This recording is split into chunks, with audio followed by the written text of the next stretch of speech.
Sanibonani babukeli emakhaya, igama ngiqiniso wanqumana. Ngiyalamukela kwa-Basic Maths and Science eZulu. Namhlanje sizofunda i-physics. I-physics basically noma ngabe wonke umuntu owayenza i-physics uyazi ukuthi i-physics iqala under le topic le ama-scalars nama-vectors noma ngithi ama-physical quantities. Kuthiwa lana all measurable quantities in physics can fall into one of two broad categories, scalar quantities and vector quantities. So what does this tell us?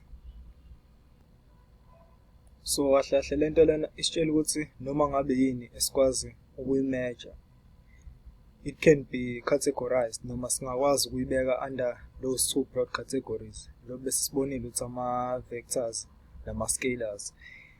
So ama-examples engingakunika wona i-distance or i-length esiyazi ukuthi simeasure ngama-meters, not necessary ukuthi kuhlala ama-meters, but ngiyeze nje isibonelo, kungaba ama-kilometers, kungaba ama-centimeters, kungaba noma yini. Kungaba futhi i-volume, enye example, i-volume lana ngikwenzele isibonelo sayimeasure ngama-liters. Kungaba isikhathi esisimeasure ngama-seconds.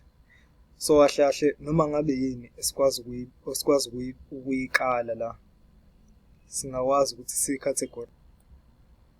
Kungaba even i-speed, esizofunda ngaso speed, which is measured in meters per second.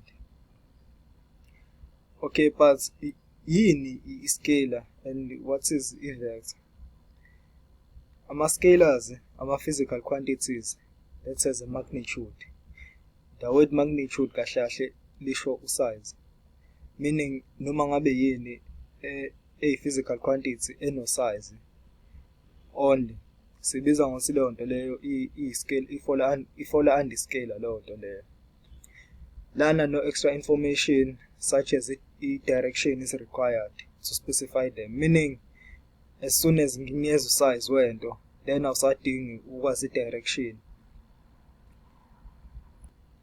But for ama-vectors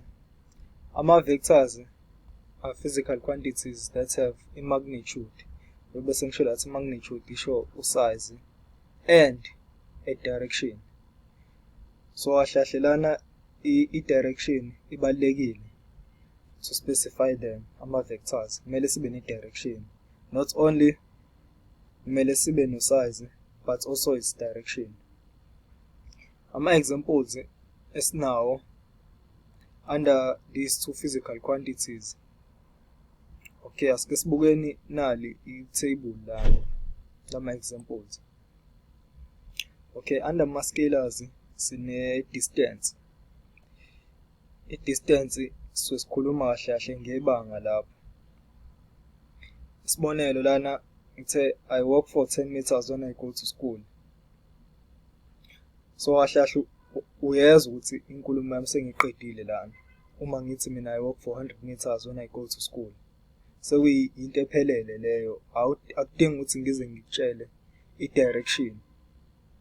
Naku ngize ngacacisa la ngathi 100 meters is the size or magnitude ye-distance engiyihambayo. Example yesibili, the shop is 5 meters away from home. Nala futhi same thing, sengiqedile inkulumo yami. But angitshelanga i-direction ukuthi ngihamba 5 meters mangiya ngaphi, ukuthi isitolo so 5 meters mawubheke ngaphi. Whilst ama-locals ama-vectors in opposition to i-distance, not necessary ukuthi kahle laba bama-opposite, but bajwayele ukuhambelana. Sisazofunda ngomehluko wayo. I-displacement ngakwenzela example ngithe I walked 20 meters to the right and I saw a red car. So kahle sengiba specific la ukuthi ngihambe i-distance of 20 meters. Ngihambe i-distance of 20 meters ngaya kwa right. Whereas ekuqaleni 20 meters wami usubheke ngaphi, i-arrow lena irepresenta kahle to the right. Okay, bese mhlawumbe ngizokubhalela la u20 meters. Usuyabona manje ukuthi lo 20 meters lo benguhamba ngibheke ngapi.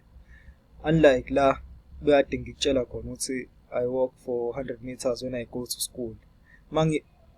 Uma ngikunikeza leyo nto leyo asike sithi mhlawumbe ekhaya kula awazi kahle kahle ukuthi i-direction uthi kuphi, kungaba ileli side leli, kungaba ileli side 100 meters this side. Ungabheka noma ngapha 100 meters even though bese ngiqedile ayikho into ebishoda la, but awazi. Unlike la kwi-displacement sengiyakutshela ukuthi 20 meters to the right. Waba example yesibili, the apple is 7 meters up on the tree. Okay, same thing nakhona ngiyakutshela i-direction no size. I-size 7 meters, i-direction up. Sibe nenye amanye ama-examples futhi ajwayele ukuhambisana nakhona futhi not ukuthi ama-opposite noma kanjani, but ajwayele ukusebenzisana. Kuba i-mass. I-mass siyazi-ke isisindo kahle kahle. Masikhuluma nge-mass sisuke sikhuluma nge-amount of matter e-present kwi-object. For example, mangithi mina 10 kilograms of rice cost 120 rands. 10 kilograms. 10 kilograms lana representa size. So it's more like ngitshelo i-amount of matter within leli rice leli ukuthi 10 kilograms mathiwa siyayimeasure. So sesiphelele statement sami. Earth has a mass of 5 times 10 to the power of 24 kg. Nakhona futhi le number lena irepresenta i-magnitude. Isiphelele futhi. On the other hand, siba ne-weight. I-weight kahle kahle into ekumele si-understand nge-weight i-force weight. Even though in general i-weight sisebenzisa so usegain i-weight noma seluze i-weight, kodwa kahle kahle i-weight is all about i-force. So la ngikwenzele example ngathi mina the weight of the box is 10 newtons. Iyona unit lesisebenzisa uqala i-weight u-newtons. So mangithi the weight of the box is 10 newtons. Obviously mangikhuluma nge-weight angikwazi ukuthi ngitshele i-weight yami uma ngikwi-space. Kumele mangikwi-empty space. Kumele ngithi mangikunika i-weight yami ngibe around a massive object. Mhlambe for example ngizokutshela i-weight uma ngila ku-earth. Ngeke ngithi mhlambe okay nali box leli ekukhulunywa ngalo la. Leli box leli i-weight yakhona yu-10 newtons relative to earth. Kumele kuhlezi kune reference point masikhuluma nge-weight. So kancane ufuna ukuyibhekisa e-center kahle kahle. Okay, kuzoba u-10 newtons relative to i-earth.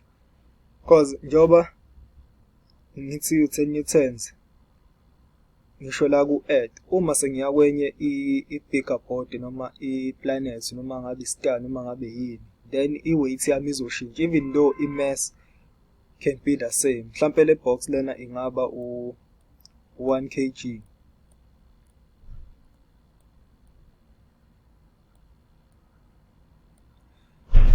But njoba u1 kg uthothi mhlampe yu10 newtons doesn't necessarily mean izohlale noma ngabe usuku kunendawo ibe u10 newtons. Cha, mawusuya mhlampe kwi-moon where i-gravitational force yakhona e-weak noma acceleration due to gravity noma i-gravity planet encane khona, then i-weight yami sizoba less than 10 newtons. Noma ngiya kwi-bigger body izoba nkulu kuno 10 newtons i-weight yami. Okay, amanye ama-examples esinawo under i-scalar, ama-scalars kuba i-speed. I-speed so sikhuluma ngokugijima lapho. Mangithi kanjengalapha naphezulu bengikuvezele i-example e-cheetah.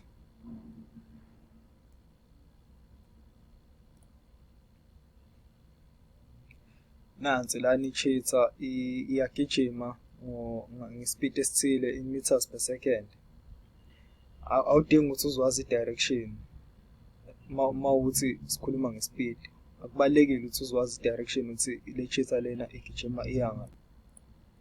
Okay, ejwayele ukuhambisana nespeed kuba i-velocity, nakhona futhi abawona ama-opposite, ukuthi nje i-velocity ngizose ngikutshela ne-direction, futhi mhlawumbe mawuthi leyachitha leya bigijima ngo-10 meters per second, under i-velocity sengizokutshela i-direction ngithi mhlawumbe ihamba ngo-10 meters per second to the right or to the left noma north or east.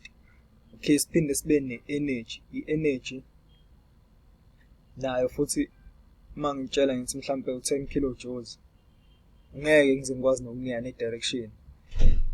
Kube i-volume. I-volume mangikhuluma mhlawumbe ngo-10 liters, ngeke ngikwazi ukutshela ukuthi u-10 liters obheke ngaphi, isuke nje ku-10 liters. Siphinde under ama-vectors sibe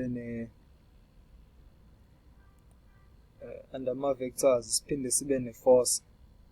I-force eyodwa ama-examples e-force bese ngike ngakunika ngathi i-weight. I-weight cause kahle kahle i-force. Siphinde sibe ne-acceleration. Acceleration-ke at later tutorials sazofunda ngayo i-acceleration. Ngicabanga lokho brings us to the conclusion yale video lena. Ngicela mawuthi uyithokozelile le video lena ulike, mawuthi mhlawumbe khona umbuzo onawo noma ngabe yini kahle kahle ufuna uyisho, ngicela ukuthi ucommente ngaphansi. Ungakhohlwa ukusubscribe, ushare le video lena nabantu ecabanga bazosizakala. Ngiyabonga.